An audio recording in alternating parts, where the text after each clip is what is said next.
ದೇಶದಾದ್ಯಂತ ನಾಳೆ 75ನೇ ಸ್ವಾತಂತ್ರ್ಯ ದಿನಾಚರಣೆಯ ಸಂಭ್ರಮ ಸಡಗರ. ಇನ್ನು ಕರಾವಳಿ ಜಿಲ್ಲೆ ದಕ್ಷಿಣ ಕನ್ನಡದಲ್ಲೂ ಕೂಡ ಸ್ವಾತಂತ್ರ್ಯೋತ್ಸವ ಸಂಭ್ರಮ ಮನೆ ಮಾಡಿದ್ದು, ಕೊರೋನಾ ಮಹಾಮಾರಿ ಹಾಗೂ ವೀಕೆಂಡ್ ಲಾಕ್ಡೌನ್ನ ಮಂಗಳೂರಿನಲ್ಲಿ ನಾಳೆ ನಡೆಯುವ ಸ್ವಾತಂತ್ರ್ಯೋತ್ಸವಕ್ಕೆ ಸಿದ್ಧತೆ ನಡೆಸಲಾಗಿದೆ.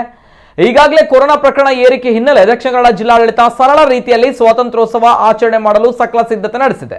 ಇನ್ನು ಮಂಗಳೂರು ನಗರದ ವಿವಿಧ ಸ್ಥಳಗಳಲ್ಲಿ ಬೆಳಕಿನ ಅಲಂಕಾರವನ್ನ ಮಾಡಲಾಗಿದೆ. ನಗರದ ಮಹಾನಗರ ಪಾಲಿಕೆ, ಮಿನಿ ವಿಧಾನಸೌಧ, ನಗರ ಕುದ್ಮುಲ್ ರಂಗರಾವ್ ಪುರಭವನ, ಕ್ಲಾಕ್ ಟವರ್ ತ್ರಿವರ್ಣ ಧ್ವಜದ ಬಣ್ಣ ಲೈಟ್ಸ್ ಗಳಿಂದ ಕಂಗೊಳಿಸ್ತಾ ಇದೆ.